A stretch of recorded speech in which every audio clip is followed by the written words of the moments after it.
ก็สบายดีผู้บ่าวสาวลาวทุกคนเนี่ยเนาะมื้อนี้ก็อยู่กับเฮาใน LM2 ตามเคยตามเก่าตามเช้าตามแรงมื้อนี้ก็จะมาแก้โค้ดคือเก่าเนาะตามสัญญาเนาะทำส่งเนาะคันบ่อยากพลาดโค้ดต่อไปก็อยากฝากกดไลค์กดแชร์กด Subscribe หรือว่ากดติดตามกดกระดิ่งแจ้งเตือนเนาะเพื่อจะบ่พลาดข่าวสารต่างๆเนาะมื้อนี้ก็จะมาแก้โค้ดเนาะแต่ว่าบ่อยากเสียเวลาเนาะมาแก้กันท่านผู้ชมเนี่ยตอนประกาศนะท่านผู้ชมแลกไอเทมโค้ดมาว่าตอนจะไปละโค้ดเนี่ยก็ฝากกดไลค์กดแชร์กดติดตามกดกระดิ่งเนาะเพราะวันนี้คนติดตามก็น้อยอีกคนกดไลค์ก็น้อยอีกยังไงก็ขอให้มันปีนี้ขอให้มันคนกดติดตามหน่อยอยากให้คนติดตามประมาณ500 คนพอนะท่านผู้ชมเนาะ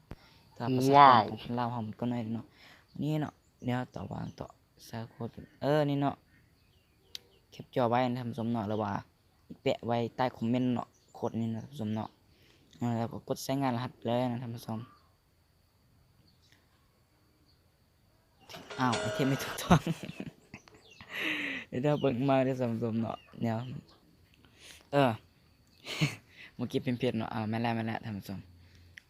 เดี๋ยวไว้ล่างใต้คอมเมนต์เนาะถ้ามันใต้คอมเมนต์แล้วแต่มันถูกนะท่านผู้ชมเนาะเดี๋ยวคัดลอกไว้ก่อนไปเซอร์โอ้ย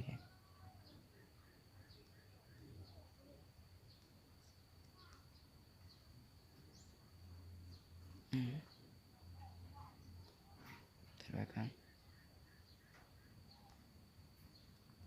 ไปเซอร์มากดใช้งานรหัสไปเลยเอารหัสไอเทมโค้ดหมดอายุการใช้งานติดตั้งแต่วันที่7 สิงหาคม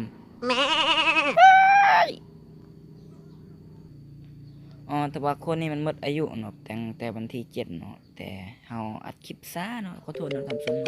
วางเงินเดือนหมดเมื่อวานนะจังได้ก็มีเท่านี้แหละโค้ดอันนี้มันก็บ่ปานใดเนาะโค้ดนี่มันจะแม่นโค้ดอันเบอร์อันนะวะโค้ดเงินเนาะท่านผู้ชมเนาะเงิน600นะท่านผู้ชมเนาะแต่บ่เป็นหยังดอกแทง600ล้านเนาะท่านผู้ชมเนาะบ่เป็นหยังดอกเดี๋ยวยังออกเกมเสยแต่เป็นหยังมื้อนี้เฮาสิมาบอกวิธียับเครื่องนะต่างๆเนาะวันนี้เนาะถือว่าการอัปเดตล่าสุดมามื้อนี้เนาะมันที่8มื้อนี้นะท่านผู้ชมเนาะแต่ว่ามีนะกล้องซุ่มสกินปืนเนาะมาท่านผู้ชมเนาะว่าเป็นสกินปืนแล้วไม่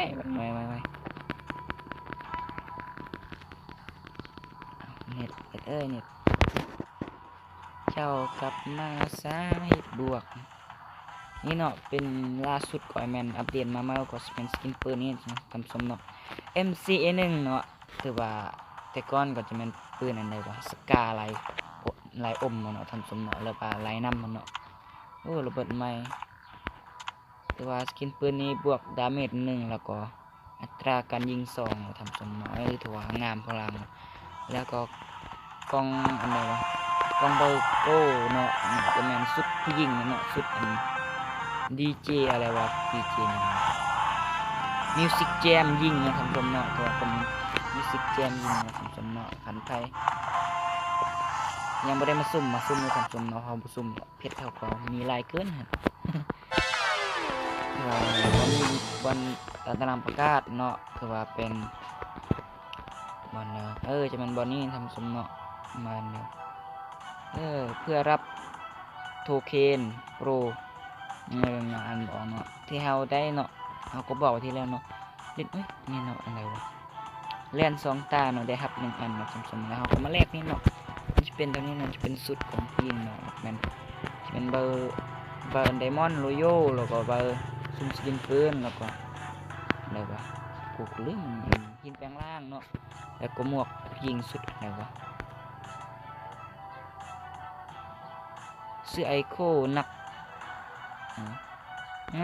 ประมาณนี้ผมเนาะอ่านได้ตัวนี้นะแล้วก็จะเป็นตัวนี้ทำส้มเนาะอาการดอกไม้เนี่ยเนาะทำส้มเนาะจองเราจะมาแลกเสื้อตัวนี้เนาะอันวันที่ไหนวะวันที่12เนาะเขาจะมาให้เขาแลกผมเนาะนี่วันที่7วันที่7ถึงที่11เนาะให้มาแลกมันจะมี3 สุดให้เขาแลกสุดยิงสุดผู้ชายนะผมเนาะแต่ว่าท่านไพ่ยังไม่ได้จองก่อนเลยครับผมเนาะแต่ว่าอันนี้เขาเจียมเขาจะมาแจกเนาะ แล้วก็เบิ่งก่อนนี่เนาะล็อกอินนะท่านผู้ชมเนาะท่านผู้ชมใครว่ายังได้ล็อกอินเนาะยีบไปล็อกอินเนาะมันจะมีนี่ล็อกอินได้2 มื้อแล้วเนาะนี่มันจะมีสุดตัวนี้ท่านผู้ชมเนาะสุดของผู้ชายเนาะล็อกอินครบ30 มื้อก็ได้สุดนี่แล้วก็มีทางอัปเดตทางค่าเมานะท่านผู้ชมเนาะจะเป็นส่วนกระเป๋านะท่านผู้ชมนี่เนาะเป็นกระเป๋าไวกิ้งนะท่านผู้ชมเนาะนี่กระเป๋าเวล1เวล2ตัวว่าเวล2นี่งามกว่าท่านผู้ชมนี่เวล2งามกว่าเวล3เนาะมันจะมีเข้าออกอันนี้นี่ก็จะเป็นสุดแม่สุดอันศึกคนเนาะท่านผู้ชมเนาะแล้วก็ทางกาลินาพีไฟก็ออกมาเมื่อวานเนี่ยเนาะสำนวนเนาะวันนี้เนาะถือว่าบางเกาะอยู่เนาะหน่วยนึกว่าบางเกาะอยู่ท่านผู้ชมเนาะนี่ราคาก็อยู่ประมาณ 1,999 เพชรนะท่านผู้ชมเนาะเนี่ยคันพามีเพชรลายก็มาซื้อได้นะท่านผู้ชมเนาะแนะนำนี่เราก็จะมีทางมาส่งเครื่องให้กันเนาะท่านผู้ชมเนาะมันจะมีออกมาเราก็จะมีบัตรเป็นซื้อแล้วก็มีบัตรอันนี้แล้วก็มีท่ามีหลายอย่างเนาะทั้งหมดเนาะก็จะมีกล้องอันนี้ท่านผู้ชมเนาะสามารถที่ส่งให้กันได้จะวันนี้เจมเข้ามาก็จะมีสุดนักดนตรีทรายนะท่านผู้ชมเนาะสุดนักดนตรียิงแล้วก็จะมีสุดเที่ยวสุดอะไรซิดลิงคิงเดอร์เนาะทรายนะท่านผู้ชมเนาะ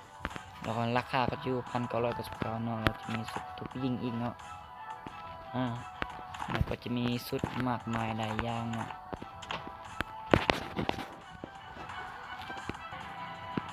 จะมีสุดมากหลายอย่างตัวนี้ตัวได้ทำยังไงตัวนี้ตัวก็ได้ทางเฟซทางคนมาได้เราก็จะมีหัวคีย์แล้วก็มีเมกามากมายเนาะเขาเจมเข้ามาเอามาให้ไหมนะครับผมคือว่าเขาก็เซิร์ฟโคตรมาได้เนาะโคตรกับกาดเนาะหมดอายุก่อนจังได้คันมาคลิปนี้ก็ฝากกดไลค์กดแชร์กดติดตามกดกระดิ่งท่านผู้ชมเนาะคันพาใส่โคตรทันก็ดีใจนำเนาะพาใส่โคตรบ่ทันจังได้ก็